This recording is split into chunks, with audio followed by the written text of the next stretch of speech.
Côte d'Ivoire, Abidjan Plateau, le jeudi 26 octobre 2023, s'est tenue une table ronde sur le cacao durable dans le cadre du projet NDC Africa 2023 pour le renforcement de la société civile pour la durabilité et la bonne gouvernance de la filière cacao en Côte d'Ivoire. Je suis Bakary Traoré, je travaille comme directeur exécutif de l'ONG IDF, Initiative pour le développement communautaire et la conservation de la forêt. Pourquoi l'IDF a initié cette rencontre de ce matin, Alors, la table ronde de ce matin, comme on le dit, est une initiative d'IDF, mais dans le cadre d'une plus grande initiative d'un projet que nous mettons en œuvre avec d'autres partenaires qui sont des ONG aussi, dans le cadre d'un consortium qui met en œuvre un projet renforcement de la société civile pour la durabilité et la bonne gouvernance dans la filière cacao en Côte d'Ivoire. Alors, nous initions dans le cadre de ce projet qui est cofinancé par l'Union européenne cette table ronde pour ouvrir la discussion, permettre à l'ensemble des acteurs, c'est-à-dire gouvernement, secteur privé, société civile, s'asseoir pour discuter et partager les points de vue sur la traçabilité dans la filière cacao. Vous le savez, aujourd'hui, tout le monde veut connaître d'où vient le cacao qui est la base du chocolat la plupart du temps. Pour l'instant, il y a des difficultés pour savoir comment sont produits le cacao. Il y a des difficultés pour savoir comment la production est faite et comment où est produit en fait la plupart du cacao. Donc, vous avez la Côte d'Ivoire qui a lancé le système national de traçabilité. On sait que les compagnies aussi ont leur système de traçabilité interne.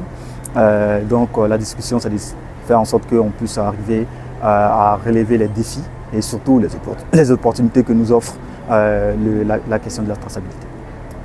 Est-ce que vous voulez dire par là que vous convergez vers une traçabilité unique? Nous, au niveau de la société civile, nous disons qu'il est important que nous ayons un système national de traçabilité.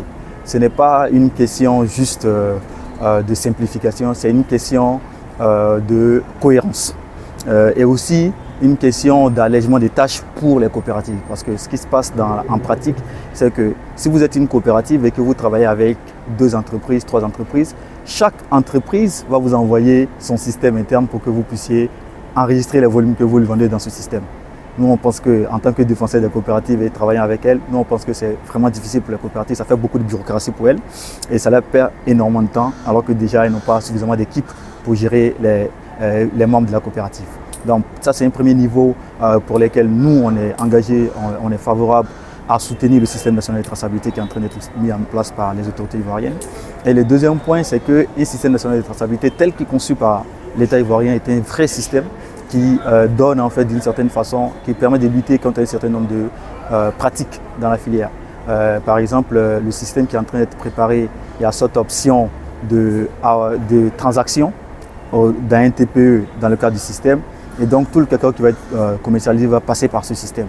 Un acheteur ne pourra pas ne pas respecter le prix qui a été fixé par le gouvernement en utilisant ce système. Ça aussi, c'est un enjeu d'amélioration des revenus et des conditions de vie des producteurs.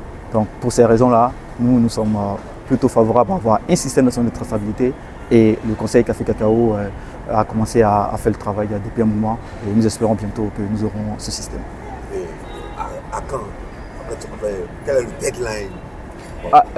La question du calendrier, franchement, nous, en tant que société civile, on n'a pas de calendrier. On essaie de regarder du côté des autorités parce que c'est le Conseil Café Cacao, comme je l'ai dit, qui a la main sur le système. C'est le Conseil qui conduit les travaux, les discussions, etc. On n'a pas encore de calendrier d'entrée en vigueur, mais on suit de près tout le travail qui est en train de se faire.